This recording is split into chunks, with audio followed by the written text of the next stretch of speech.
Hello viewers, আপনাদের সকলকে জানাই আমার বাংলা মেডিসিন ইউটিউব চ্যানেলের পক্ষ থেকে আন্তরিক অভিনন্দন ও শুভেচ্ছা। তো প্রতিদিনের মতো আজকে আবার আপনাদের সম্মুখে হাজির হয়েছি বাংলা মেডিসিন সম্পর্কিত তথ্য নিয়ে আলোচনা করার জন্য।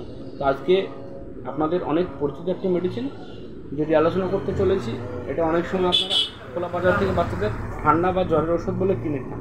তো এই মেডিসিনটির নাম হলো মনোসিপ O100। তো এই মনোসিপ O100 এটিতে কী রয়েছে, এর ডোজ কী, এর কম্পোজিশন কী রয়েছে, এর সাইড এফেক্ট কী রয়েছে, এটি মানবদেহে কতটা কাজ করে, কীভাবে কাজ করে, এর সম্পূর্ণ ভিডিও নিয়ে আজকে আলোচনা করতে চলেছি। তো ভিডিওটি স্কিপ না করে সম্পূর্ণ দেখতে থাকুন। এই মনোসিপ O100, তো এটিতে রয়েছে সেফোডক্সিম 100 mg।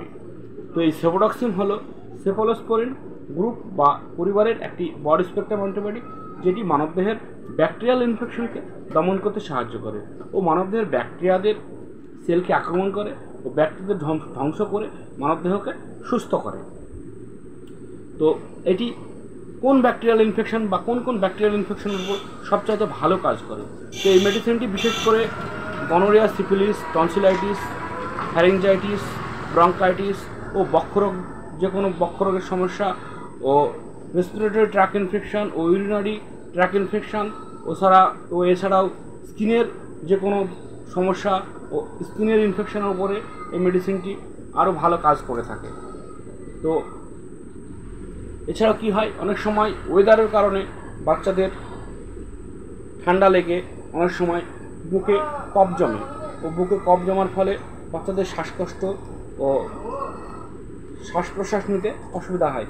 সেক্ষেত্রেও এই মেডিসিনটি প্রয়োগ করলে ভালো কাজ করে থাকে। তো এই মেডিসিনটি গ্রহণ করার মাত্রা বা ডোজ রয়েছে। তো এই মেডিসিনটি বিশেষ করে মনোসিপ O100 বা সেফোডক্সিম 100 mg মেডিসিন বাচ্চাদের দেহের ওজন ও বাচ্চাদের উচ্চতা ও রোগের গতিবিধি নির্ণয় করে ডাক্তারবাবুরা ডোজ সিলেক্ট করে থাকেন। তো অতি অবশ্যই ডাক্তারবাবুদের শরণাপন্ন হবেন ও ডাক্তারবাবুদের শরণাপন্ন হয়ে ডাক্তারবাবু যেভাবে ডোজ সিলেক্ট করে দেবে সেইভাবে আপনার বাচ্চাকে আপনি গ্রহণ করাবেন। নিজে নিজে কেউ খোলা বাজার থেকে এই মেডিসিনটি কিনে আপনার বাচ্চাকে গ্রহণ করাবেন না। তো এই মেডিসিনটি গ্রহণ করলে নর্মালি কিছু সাইড এফেক্ট আমরা লক্ষ্য করি, যেমন মাথা ঘোরা, নসিয়া, বমি ভাব, বমি টেন্ডেন্সি, পেট ব্যথা, কোষ্ঠকাঠিন্যের সমস্যা, এই সমস্ত সমস্যাগুলো বা এই সমস্ত সাইড এফেক্টগুলো আমরা লক্ষ্য করে থাকি। তো এই মেডিসিনগুলো প্রয়োগ করার কিছু সাবধানতা আমরা দেখে থাকি, যেমন বিশেষ করে যেসব বাচ্চাদের হার্টের সমস্যা, কিডনির সমস্যা বা লিভারের সমস্যা রয়েছে, সেসব বাচ্চাদের এইসব মেডিসিনগুলো গ্রহণ করানোর আগে অতি অবশ্যই ডাক্তারবাবুদের শরণাপন্ন হবেন। ডাক্তারবাবুদের শরণাপন্ন হয়ে ডাক্তারবাবুদের সঙ্গে আলোচনা করে গ্রহণ করবেন। তো এই ছিল আজকের সেফোডক্সিম বা মনোসিপ O নিয়ে ভিডিও। তো এই মনোসিপ O নিয়ে ভিডিও যদি আপনাদের ভালো লেগে থাকে অতি অবশ্যই সাবস্ক্রাইব করবেন ও পাশে থাকা বেল আইকনটি টিপে দেবেন, যাতে করে পরবর্তীতে আবারও আপনাদের সম্মুখে এই মনোসিপ O এর মতো আরও অনেক ভিডিও নিয়ে আপনাদের সম্মুখে হাজির হতে পারি।